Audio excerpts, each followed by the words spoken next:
Hey guys, quick little announcement before we get into the video. I feel like we're doing this like once a week with something new happening, but a lot of things are happening and you'll definitely see. Shout out to Big Poppy.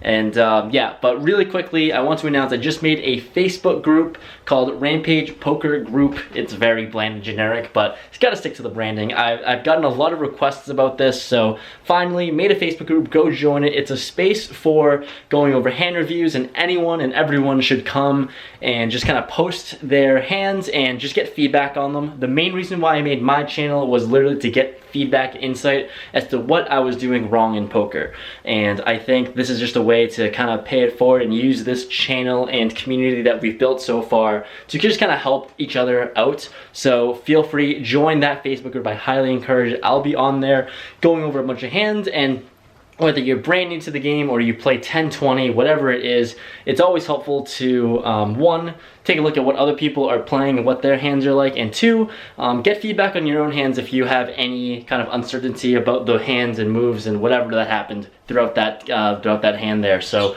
definitely go join it. I highly recommend it. Also, huge shout out to everyone who's joined it so far, and let's get posting. We'll help each other out, and let's do it.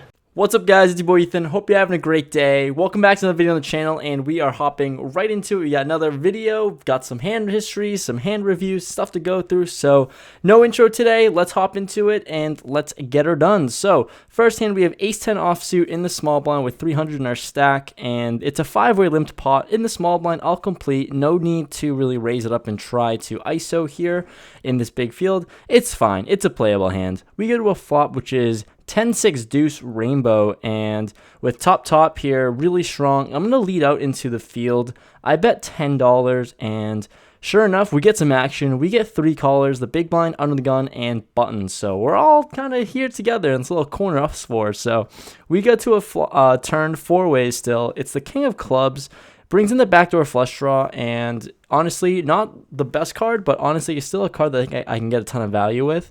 Obviously, hands that are on the flush draw, 2 clubs, a 10, whatever it may be. I decide to go ahead and still lead out here for $20. I don't think it's, like I said, it's 4 ways, and obviously the overcard isn't great, but I think I can still get some thin value from 10s and whatever hand that may call here.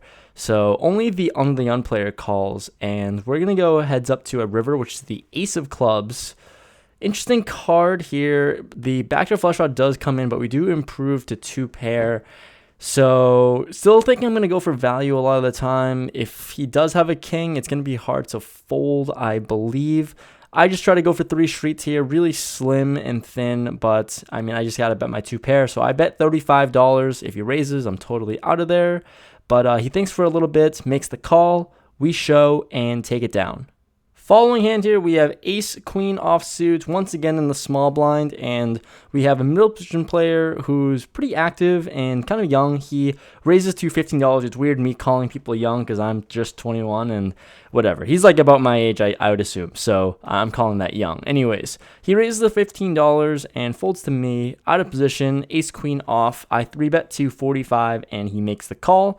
So heads up to a flop out of position of jack-10 deuce, 2 hearts out there. I do have the ace of hearts, so I guess a backdoor runner, not flush draw.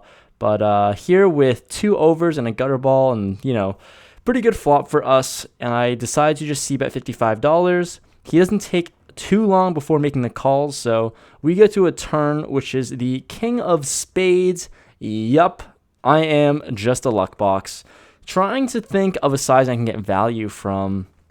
Honestly, there's a lot of merit for checking here, but here in this spot with the nutter balls, I bet 125. Hindsight, it's really bad considering the fact that he is really aggro, and I think I can just check call this a ton. I'd assume he'll bet once I check showing a little bit of weakness, and he'll try to take advantage of that. So long-term play against this specific opponent, I think it's really bad of a bet, but he tanks for a while and makes the calls, so he only calls without $75 behind, so obviously it doesn't matter what the runner is. I'm just going to jam the 75 there and just going to commit him to this pot. So he calls, and the river is a pretty non-important card. I couldn't think of the word. It's not important. It's an 8 of diamonds, so I decided to just jam, put them all in. It's only $75. He looks at his hand. He says it's a terrible hand and doesn't make the call. We don't get enough value, so he folds there.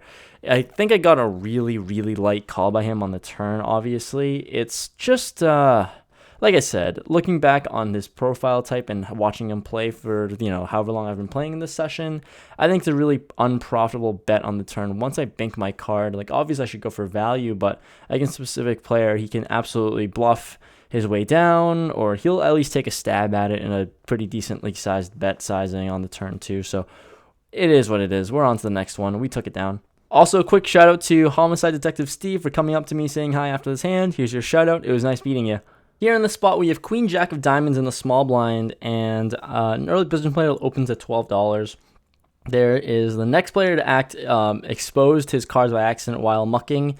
It's King 6 of Hearts. Just so you know that it kind of gets a little it gets important down the line. So just so we all know, the guy early position raises, another guy exposes King 6 of Hearts, and the button calls, and myself, I'm just gonna call as well flat here out of position, see a flop. So we go to a flop of King 10 for Rainbow here. And like I said, King 6 of Hearts being exposed is pretty important with less combinations of top pair being available, and I am open-ended here. So early position player bets $25 after I check.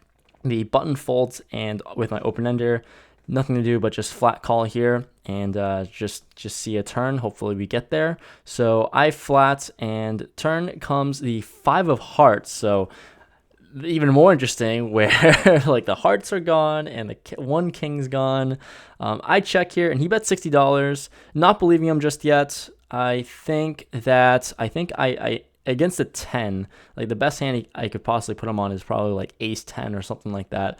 I think my queen jack is live if it hits, and obviously have my open ender. So I'm gonna call, and I did think about raising here in this spot, check raising. The fact that it was a heart doesn't really represent a whole lot of value hands so if it was a diamond or anything, I think I probably would have raised, but since the hearts get there, there's so many less hearts out there, obviously, and I just don't think I can really ever bluff them off something, even though I am going to put pressure on them. Regardless, I don't think I would represent a whole lot of value hands if I did raise, so I went for the flat, and we go to a river, which is a 2 of hearts. Really interesting card, out of position here, and I think my only option is to check right now, leave all my options ahead. I think he might bet with his bluffs, and I really think I could still check raise, giving that option open to me if he does bet the river. So the heart draw gets there, and it's just so weird and interesting. And so like I said, I check, and he goes ahead and bets $115. It looks like value a lot of the time, and I thought really long and hard about check raising here in this spot. I thought that maybe I can bluff him off of a 10. Middle pair facing me, just calling him down and check raising river. Like I said, same situation. There's not a whole lot of value hands because the hearts are gone. The king and 6 of hearts are gone, obviously, and kings are also gone too. So it's hard to represent something that strong. So for all those reasons, I just fold here. It's a standard fold, but I thought I could maybe make an exploitative raise, but I elected not to fire that bullet. And after that, we have 10-8 of diamonds in middle position on a super tight table. So for that specific reason, super tight, I'm going to open up my range, and open up to $15, and we only get one caller on the buttons. So out of position, heads up to a flop of ace king for rainbow. Really great flop for us for a perceived range, so I bet $15. He makes the call fairly quickly, unfortunately. The turn is the 3 of diamonds, so it brings us a little bit of help, but giving us a backdoor flush draw. And if I'm going to bet turn, I'm going to double barrel here, obviously, with increased equity. So I bet $35. He decides to min raise to 70, which really threw me for a loop here. Interesting spots. I hate dealing with min raises because it's just a lot of weakness, and it's just a mix. Like, it's almost never for a bluff, but it's like a weak value raise. Weird enough. Unfortunately, I can't get away from this. It's only $35 more, given such a great price.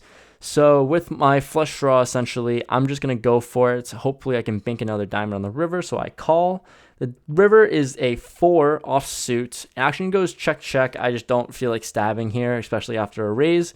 He shows ace queen offsuit and said he just wanted to see a cheap river. So he takes it down. Little did he know, he gave me an amazing price on a raise to actually draw to my diamonds. Unfortunately, we didn't hit that, but he takes it down.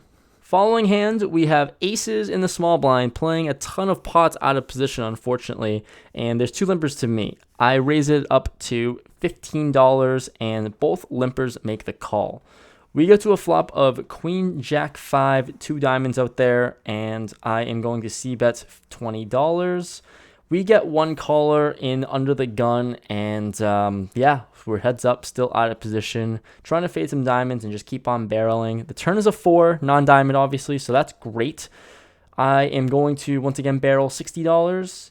He is an older gentleman and decides to raise it up to 120, facing another min raise from a different opponent. So this table is just weird. I like I said, I don't like min raises, but he only has about $73 behind the 120, and I think it's their value a lot of the time, but like I'm at the top of my range and I'm never really folding in the spots. So if he has it somehow, then he has it. If he has 2 pairs, something like that, I push him all in. I jam for $73 more on top of his 120, so 193 total, and he snap calls. We go to a river, which is a queen, horrible card for us. I show it. He shows pocket 5s for a boat and takes it down. So aces get cracked, and we are not feeling too happy. The last spot we get involved in, we get ourselves mixing up into, I have pocket 10s in the cutoff. I open it up to $15, and with a small blind player from last hand, he makes the call. So we found ourselves in position here, luckily, and the flop comes 9, 4, 5, 2 clubs out there. Flopping an overpair is always great for 10s, so once he checks to me, I'm going to bet on the bigger side, just charging the max for all the things that could be on that board right now. So I bet $25. He makes the call fairly quickly, so realizing that he's pretty strong here. The turn is the ace of spades. Not a great card for us, but not the worst card in the world, given the fact that it isn't a club. So when he checks to me, I have a ton of showdown and just don't feel too comfortable betting on this ace, obviously. So I check it back, and we go to a river, which is the king of hearts. So the club draw gets there, bricks out, but he leads for $25. $25 bet just seems so freaking stupid. So value-y, and given the past few hands so far, I just have been super frustrated. So I make a tilting call. He shows ace queen of clubs, so he had the world and turned what he needed, and he takes it down there. Really aggravating tilting call, and we go to an outro where I kind of show you guys what my emotions are like after the fact. Outro time, just cashed out, and this was just not my day. You know, sometimes I know when to leave. I think that's probably one of the best things that I can do right now, is that when I'm just a little tilted, just a little bit, aka very tilted, I can get away and I can leave. So, you know, played a really quick session, nice little Friday, and the action was pretty decent-ish, not really actually. But anyways, I was super card dead. I only played for 3 hours. I was in the game for 700, out of the game for 286, so that's a minus 414 on the session and on the bankroll challenge. I played for 3 hours, the minimum, got my parking validated. That's cool, I don't have to pay for parking now, but still really not ideal given, you know, I don't know, I was just really mad. I'm still a little annoyed right now, but at the tables, you know, I was just kind of fuming, not from anything particular, just like I had a bunch of draws. I didn't go through every single hand obviously, but I had a few draws that just didn't come in, and my pairs were no good, and just a bunch of random stuff. So I don't know why I got upset. I've ran worse before obviously, but just like the little things piss me off the most. It's so weird. Why am I even vlogging like this? I look like an idiot, but yeah, I don't know why these little things really pissed me off, but I had to get out of there. I couldn't keep playing. If I kept playing, I know I would have just started dumping more money out there. But anyways, that's the video. Hopefully you enjoyed.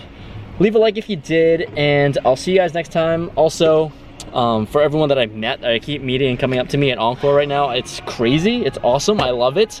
Definitely, if you haven't came up to me before and you see me at Encore, please do. It's awesome when I meet people who watch the videos and enjoy the vlogs. It's kind of surreal and crazy, but anyways, leave a like if you enjoyed the video. That's all I got for today. That's all I got for this video. Hope you enjoyed. I